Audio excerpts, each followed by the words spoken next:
Okay, so right off the bat, I probably know what you're thinking. What Bigfoot's not scary, it's not creepy. I wanted to start tame because this video gets dark quick, with Bigfoot being one of the most well-known mythological creatures.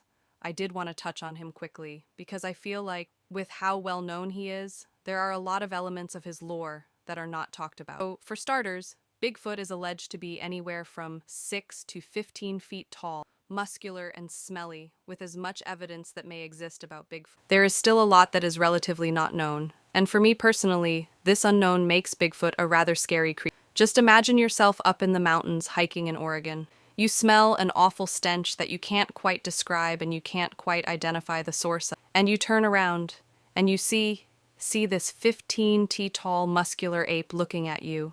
Is your first, you're probably going to be terrified. Like if you saw necessarily documented to have had any negative experiences with people, which I guess is put him as number 7 in the creepy but wicked vibe category. A little bit of this video. But trust me, this video gets dark quick. 6-night march self on a Hawaiian beach watching the final moments of a sunset. And as the sun disappears and the darkness sets in, you begin to hear the faint sound of marching and battle drums in the distance. That is the night marchers. Night marchers in Hawaiian mythology are the deadly ghosts of ancient tribal Hawaiian warriors. These night marchers are the vanguard of the sacred king, on the nights honoring the Hawaiian gods. Their spirits are said to rise from their beds and march in a large group to ancient Hawaiian battle sites and other sacred places. The legend says that the night marchers are dressed for battle, carrying spears, clubs, and some are even beating war drums and blowing tones from conch to announce the advancing of their march. According to the myth, they are suspended in air. Their feet do not touch the ground or leave any evidence of their march. Their march continuously goes on from sunset, all the way to sunrise, apart from just hearing the night marchers. You also smell a death-like odor, or see a distant light of bright torches in the distance. Ancient Hawaiian belief any mortal looking upon the night marchers will die violently. The night marchers are immune to any sort of barrier and are able to penetrate through any blockade barrier or material that may stand in their way. There are 2 primary ways to guarantee safety during a night marcher raid. One is nepotism, basically meaning having family within the tribe or having ancestors within the tribe that is marching. Or secondly, once you hear the night marcher raid, put your head on the ground as a form of respect and keep your head down until the raid has passed fully and you can no longer hear their marching to me. The night marchers are a pretty creepy phenomenon, and just thinking about it, you see a ghost army slowly appearing from the distance, and if you gaze upon them, you will die violently. That's pretty scary, but still not really much compared to what's coming. 5. Lona Lona is a Latin American folklore and a perfect example of why you don't act in anger. Lona is the spirit of a heartbroken woman who found out her husband was cheating on her, and in her rage, she drowned both of her children in the local river. She then came to her senses and realized what she did, and drowned herself. But unfortunately, the damage was done, and as a punishment from God, she was sentenced to live in between life and death in this purgatory, as a spirit on earth.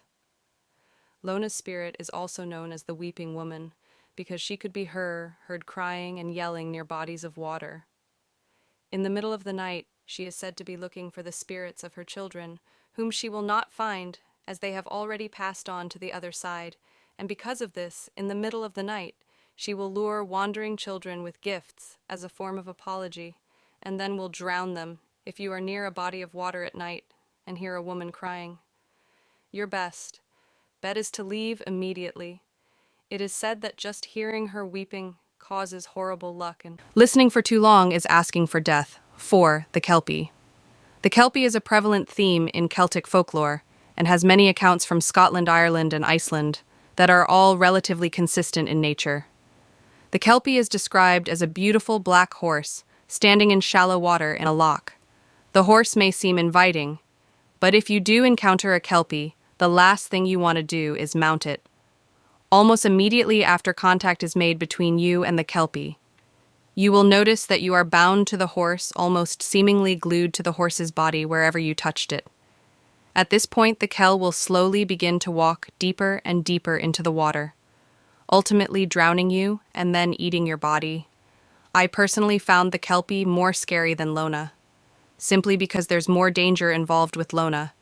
You know, there is something creepy going on when you see a screaming, ghostly woman. But if you just stumble upon a horse in a lake and it's chill, you're probably going to want to pet it, and at that point, you're already done for. And while Lona focuses primarily on children, Kelpie doesn't discriminate. If you touch Kelpie, you're done 3 Mongolian deathworm, so you probably know about the Alaskan bullworm, right? Well, the Mongolian deathworm is a bit worse. The Mongolian deathworm is a creature alleged to exist in the Goi Desert in the book On the Trail of Ancient Man. An eyewitness in 1922 described the worm as the following.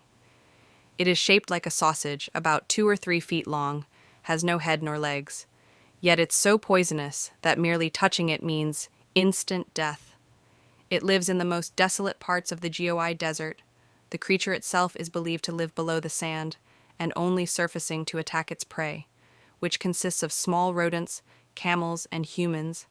Besides the creepy nature of a large 2-3-long worm, what's even scarier is its method of killing its prey, which typically consists of either spitting a toxic acid or simply burrowing into the victim's body with its large teeth.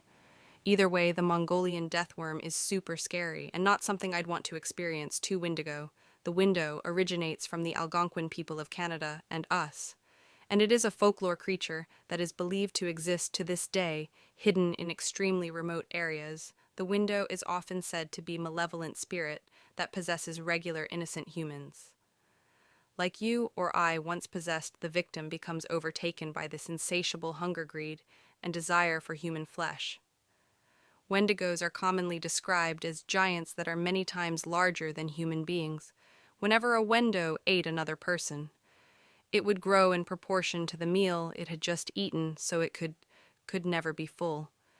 Therefore, Woos are portrayed as simultaneously gluttonous and also extremely thin due to starvation, although descriptions can somewhat vary. The common denominator between all descriptions of the Wendo is that it is a malevolent, cannibalistic, supernatural being. An Ojibwe teacher and scholar from Canada gave this description of a Wendo. The Wendo was gaunt to the point of emaciation, its desiccated skin pulled tightly over its bones, with its bones pushing out against its skin. Its complexion was gray of death, and its eyes pushed back deep into their sockets. The Wendo looked like a gaunt skeleton recently disinherited from its grape. What lips it had were tattered and bloody, unclean, and suffering of the flesh. The Wendo gave off a strange and eerie odor of decay.